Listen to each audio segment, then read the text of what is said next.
Star उत्सव पर देखिए आपके चहीते शोज अब से डीडी फ्री डिश पर। आज के बाद जिसको ही लड़की की जरूरत है वो अपने पास रखे इसे। हमरे सामने ईद दिखनी नहीं चाहिए।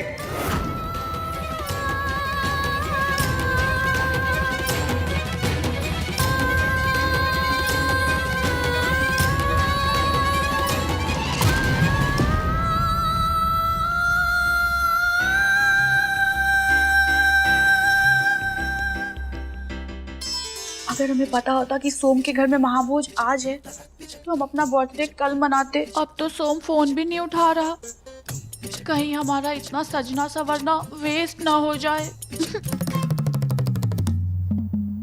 अरे वो चंचल, हाँ? ये झुक के क्या कर रही हो? पलंग की पूजा कर रही हो का? अरे ये गौरा बैठी है नीचे, इधर आओ। नीचे कहाँ? गौरा, बड़ी मालकिन तुम्हें रसोई घर में बुला रही है। दादी कह रही थी, नहीं चिल्ला रही थी, गौरा को बोलो रसोई की साफ सफाई कर दे, रसोई अपवित्र हो गया है। क्या प्रॉब्लम है तुम दोनों का? हम तुम्हें गौरा को बुलाने के लिए भेजे और तुम यहाँ बैठ के गप्पे हाँक रहे हो। नहीं बड़ी मालकिन, वो गौरा मालकिन पलंग के नीचे है।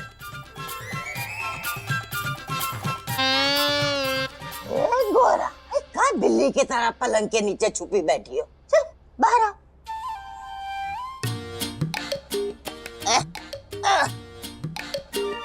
साड़ी पे देखो कितना धूल लग गया। हाँ बड़ी मालकिन, हम तो गौरा मालकिन को कहे थे कि बाहर आ जाओ। हमारा ये मतलब नहीं है, हम ही कह रहे हैं कि पलंग के नीचे बहुत ही धूल है, ढंग से सफाई भी नहीं तुम तो कर पाती हो, जब देखो शक्लें बनाती हो। चलो जाओ अब रसोई में जाके काम देखो, हम अभी आते हैं। जी बड़ी मालकिन। काम करो। अब रोने से क्या होगा? हाँ दादी, हम काहे महाभोज के भोजन में हड्डी डालेंगे? आप समझिए ना। हम समझते हैं। वो देखो अब गलती तो हुई है ना, ब्राह्मणों का ऐसे रूठ के घर से चला जाना शुभ संकेत नहीं समझा जाता। दादी, हम जाकर सब ब्राह्मणों से माफी मांगेंगे, उन्हें मना कर लाएंगे वापस। ठीक है, पहले खुद को अच्छे से धो डालो, फिर गंगा जल से रसोई को अच्छे से धो डालो, उसके बाद जो तुम्हारा दिल करे ना वो करना। ठीक है दादी, अब हम पहले रसोई घर को गंगा जल से धो देते हैं।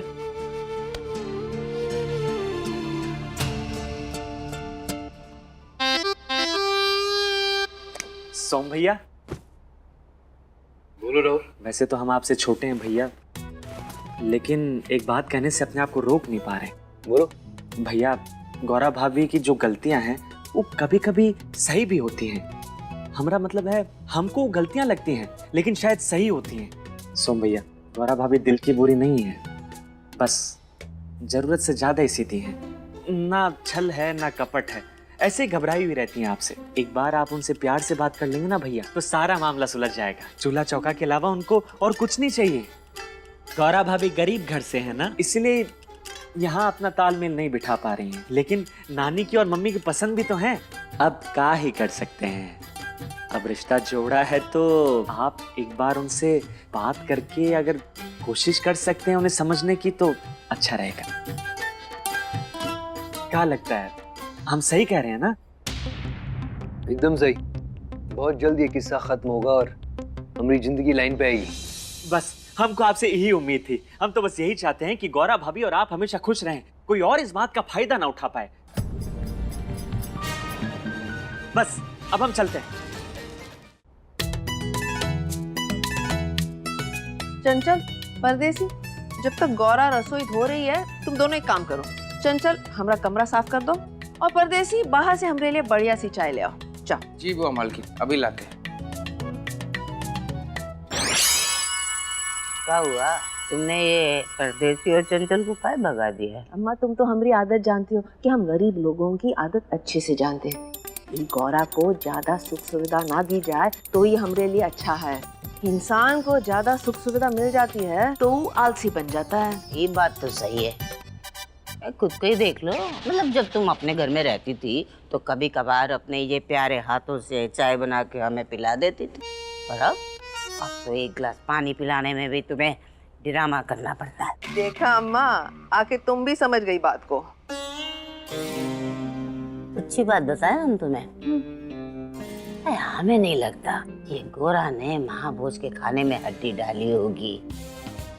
के बाबूजी दूसरों के घरों में जाके पूजा पाठ करते हैं। अब इतने संस्कार और डर तो इसके मन में हो गए ना कि पूजा पाठ में का शामिल करना चाहिए का नहीं करना चाहिए। अम्मा, हम तो पहले से कह रहे थे ये सब काम भाभी के भूत ने किया है।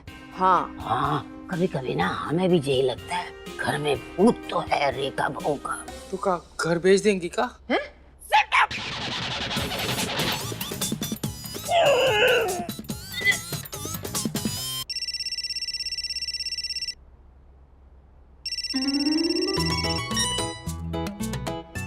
सोम जी बिजी हैं क्या आप? नहीं, हम भला आपका जन्मदिन कैसे भूल सकते हैं। हाँ ना, अब हमने भी यही याद दिलाने के लिए फोन किया था कि शाम को मिल रहे हैं ना हम लोग। नहीं। क्या?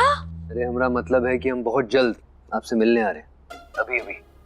अभी महाभोज जल्दी खत्म हो गया क्या? सब कुछ अच्छे से हो गया ना?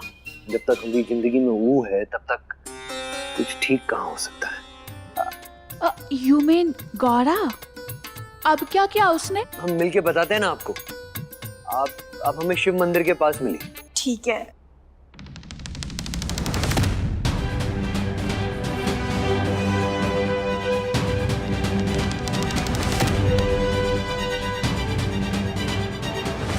शिव मंदिर।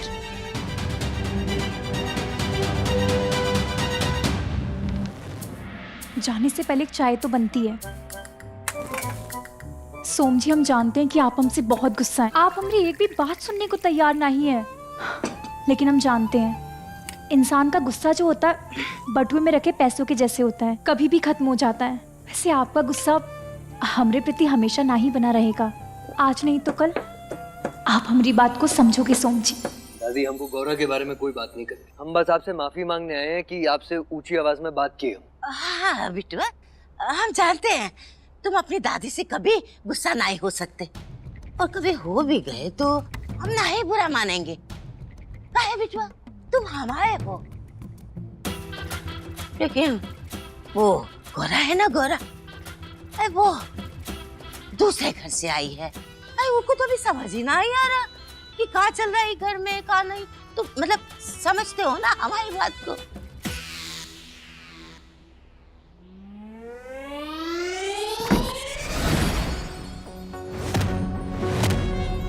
सासू माँ, आप यहाँ भी? तुम्हें क्या लगता है कि इतना कांड करने के बाद सोम तुम्हें माफ कर देगा? सासू माँ, हमरे बाबूजी कहते हैं सच कभी पराजित नहीं होता है। हाँ, को जीतने में थोड़ा टेम जरूर लगता है। अरे ये बात तो हम भी तुमसे कह रहे हैं। आज नहीं तो कल सोम का ब्याह हमारी पसंद की लड़की से होगा, और तुमको बहुत जल्दी सोम की जिंदगी से जाना होगा। और ये तुम्हारा सच है। और सासू माँ, सच ये है कि आपने जो भी महाभोज में किया वो बिल्कुल गलत था, और सारा इल्जाम हम पे आ गया। आपको मोक्ष मिलना ही चाहिए, वरना फ्रिज में रहने के बाद भी आपका गुस्सा कभी ठंडा नहीं होगा।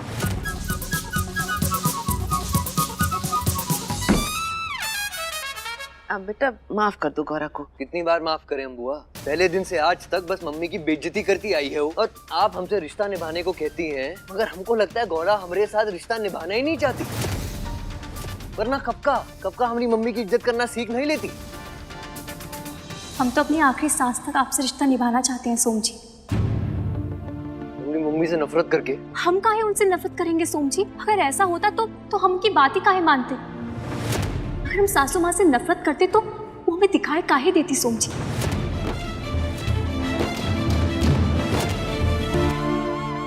देखा इसमें मैन्युफैक्चरिंग डिफेक्ट है। दिमाग खराब हो जाता है, कुछ नहीं हो सकता इसका। बस इसकी बातें सुन के हम सबका सर दर्द होने लगेगा। अच्छा, ये लीजिए, आप चाय पीजिए। अदरक वाली चाय बनाइए, आपका सर दर्द एकदम ही ठीक हो जाएगा। और हम तो फेरे आपके साथ आपका ख्याल रखने के लिए लिए हैं सोम जी। मैं जाना है जरूरी।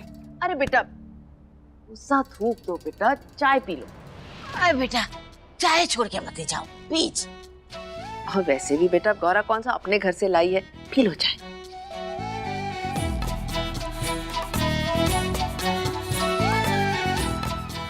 दवाई अच्छी है ना सोम जी? हाँ बेटा, बहुत बढ़िया है। अब जाओ अपना काम देखो। हाँ, जाओ। जी बुआ जी। पता नहीं कौन मिट्टी से बनी है ये लड़की। बता रहे हैं ज्यादा दिन बर्दाश्त नहीं कर सकते इसको। सोम जी, आप हमारे ऊपर कितना भी गुस्सा कर लीजिए, हम सब बर्दाश्त करेंगे, क्योंकि हमें आपका दिल जीतना है।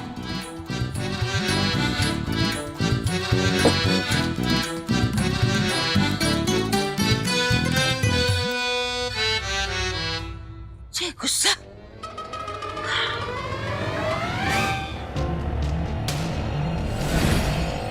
भैया थोड़ा जल्दी चलिए ना, वो गाड़ी का पीछा कीजिए। ये चौथी पास कहाँ जा रही है? चलो इसी बहाने मुफ्त की सवारी कर लेते हैं। दिल है छोटा सा, छोटी सी आशा। भैया भैया बस बस बस, ये लीजिए।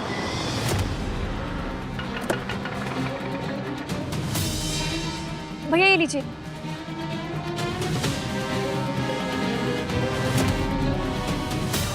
ये सोम जी कहाँ गए? हे भोलेनाथ, हमें शक्ति देना। आज हम सोम जी को अपने मन की बात कह देंगे। आज हम उन्हें सब कुछ सच सच बता देंगे। अब तक जो भी हुआ है हम सब बोल देंगे उनको। बस कैसे भी सोम जी ठंडे दिमाग से हमारी बात सुन ले, ताकि हमरे और सोम जी के बीच में कड़वाहट दूर हो जाए।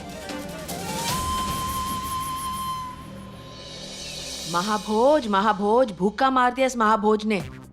अम्मा अच्छे से मिलाओ ना फटाफट। मिलाता रही हूँ, और कैसे मिलाऊं? है मेहनत करें हम, भूख मिटाओ तुम। कैसी बातें कर रही हो अम्मा? माँ जो होती है सबसे पहले बच्चों का पेट भरती है, उसके बाद अगर कुछ बच जाए तो खुद खाती है। सोचा था महाभोज में 56 पकवान खाने को मिलेंगे, और ना वो गोरा की गलती की वजह से 56 पकवान तो दूर 56 बातें जरूर सुननी पड़ गई पंडित जी की। माँ समझ में नहीं आ रहा क्या हो रहा है इस घर में। हाँ, भोज तो हम अच्छे के लिए करवाए थे, पता नहीं कोई ना कोई हमारे अच्छे को बुरा बना ही देता है। अरे तो तुम बुरा करके देख लो, क्या पता कछु अच्छा हो जाए। अम्मा तुम तो हमारी आदत जानती हो, हम सिर्फ खाना बुरा बनाते हैं, कभी बुरा सोच नहीं सकते। ठूसने से पहले ये सोचो कि रेखा की आत्मा को कैसे शांत किया जाए। हमको तो बस इतना पता है कि आत्मा हो या पत्नी, जब तक उसके दिल की ना हो जाए वो तुम्हारा पीछा नहीं छोड़ती। मतलब रेखा की अधूरी इच्छाएं हमें पूरी करनी होंगी। सही समझियो। अब भैया एक माता का श्रृंगार और 2 फूल माला। जी। और हाँ, साथ में माता रानी की चुनरी भी दीजिएगा। जी। भैया सुनिए ना, इस साल कितने का है? 200 का। बहुत सुंदर है। अब भैया इसे भी दे दीजिए। जी। नवरात्र चल रहे हैं, हमें पूरा विश्वास है हम और सोम जी मिलकर साथ में माता रानी की पूजा करेंगे तो हमें उसका फल अवश्य मिलेगा। अब कितना हुआ? 300। ये लीजिए। शुक्रिया। है मगर रेखा की तो कई अधूरी इच्छाएं थी। जैसे वो चाहती थी कि तुम ही निभट जाओ। अम्मा, भाभी तो तुम्हारे लिए भी यही चाहती थी। कहो तो कहीं से 1 बोतल विष का प्रबंध कर ले। हाँ? कर दो भाभी की इच्छा पूरी। हम आपस में काहे भिड़ रहे हैं? हाँ, अब ये सोचो कि बहू की आत्मा को कैसे शांत किया जाए। अम्मा, हमें लगता है भाभी की सबसे बड़ी इच्छा थी कि ट्विंकल ई घर की बहू बन के आए। इसी के लिए तो बेचारी आखिरी सांस तक लड़ते लड़ते वीर गति को प्राप्त हो गई। मतलब तुम ये कह रही हो कि हम हमारे सोम का दूसरा ब्याह वो टिंकलिया से कर दे और खुद जेल चले जाए। बुद्धि, अरे कानून की कछु जानकारी हमारे जमाई बाबू से भी ले लिया करो। हाँ अम्मा, अम्मा तुम तो हमारी आदत जानती हो, ना तो हम कुछ गैर कानूनी सोच सकते हैं, ना ही कुछ गैर कानूनी काम कर सकते हैं। अम्मा, हम तो ये कह रहे हैं कि ट्विंकल को इस घर की बहू बनाकर लाए तो मतलब राहुल का ब्याह ट्विंकल से करा दे तो। वैसे भी राहुल ट्विंकल को पसंद करता है, ऐसे में भाभी की भी इच्छा पूरी हो जाएगी और राहुल का भी मन रह जाएगा। हाँ, बहुत ही अच्छी बात करती है ना? अरे उसे ट्विंकल या तुम्हारे घर की बहू बनेगी, हमारे घर की नहीं। अरे कैसी बातें करती हो अम्मा? राहुल तुम्हारे घर का भी तो बेटा है ना। हाँ कर दो नानी। तू कहाँ से आ गया? अपने मतलब की बात हम माँ बेटे कहीं से भी सुन के आ जाते हैं। क्या करे? वो सब छोड़ो अम्मा, तुमको तो पता है ट्विंकल वैसे भी राहुल की आधी पत्नी बन ही चुकी है, बस फेरे लेने बाकी हैं और कुछ नहीं। और आपके आशीर्वाद से वो भी हो जाएंगे। बात तो तुम लोग ठीक कह रहे हो, लेकिन ये बात से कहीं रेखा की आत्मा और ना भड़क जाए ना। अच्छा तो भाभी से पूछ लेते हैं। ये भाभी, माना कि तुम्हारे जिंदा रहते हुए तुमसे कोई भी काम पूछ के नहीं किया, लेकिन कहा है ना कि इंसान के मरने के बाद ही उसकी कीमत समझ में आती है। ट्विंकल और राहुल के ब्याह की रजामंदी का हमको कोई इशारा दे दो। क्या बात कर रही हो कंचन? आत्मा कैसे इशारा दे सकती है? अरे देंगी भाभी, जरूर देंगी। भाभी कोई ऐसा इशारा देंगी जिसको देखते ही हम समझ जाएंगे।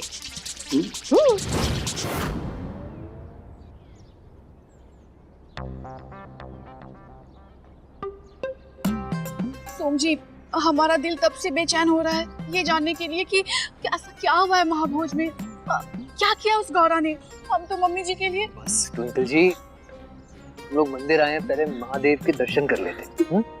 सब बातें होती रहेंगी। पर happy birthday. Thank you so much. और हमारा गिफ्ट कहाँ है? ऐसा गिफ्ट लाए हैं आपके लिए कि खुशी के मारे नाच उठेंगे। ऐसा क्या लेके आए आप हमारे लिए? लाए हैं, दिखाते हैं। आइए पहले अंदर तो आइए।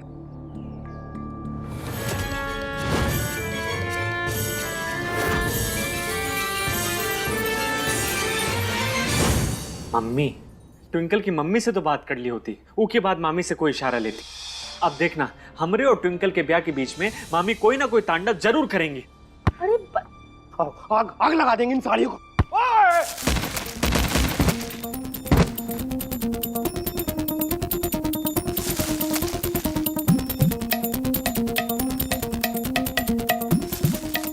भाभी की साड़ी, भाभी की साड़ी, भाभी की साड़ी। भाभी ने हाँ कर दी, दे दिया इशारा भाभी ने। हाय, ये साड़ी ये कहाँ से आई? हम लाए हम। अरे बबुआ, पर इतनी साड़ी लेके कहाँ जा रहे थे? अब ये रेखा का साड़ी एक से कीमती साड़ी रखा हुआ है, बड़े बड़े बेकार हो जाएगा। हमने सोचा कि किसी गरीब औरत को या किसी भिखारी औरत को दे देंगे तो पहन लेगी। भैया, भिखारन इतनी महंगी साड़ी पहन के भीख कैसे मांगेगी? और मांगेगी भी तो उसको भीख देगा कौन? पता नहीं सोम जी कहाँ चले गए। बाहर किसी दुकान पर भी नहीं दिखाई दे रहे। लगता है मंदिर के अंदर चले गए होंगे। सासू माँ भी कहीं नहीं दिखाई दे रही है। कहीं बटुए के अंदर तो नहीं? सासू माँ,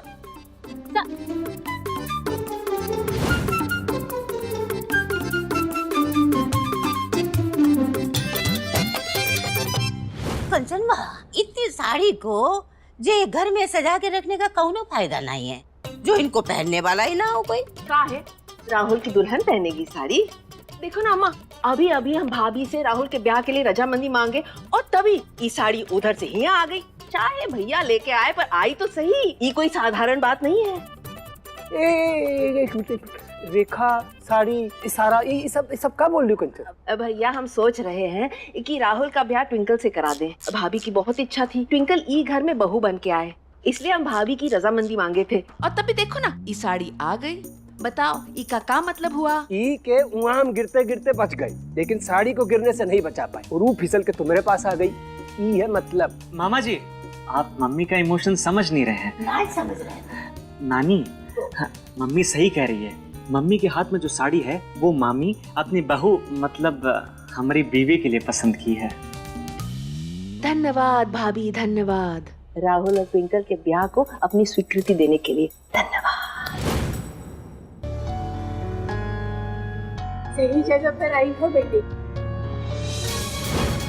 तेरा सुहाग गौरा मैया ही सौंपेंगी तुझे।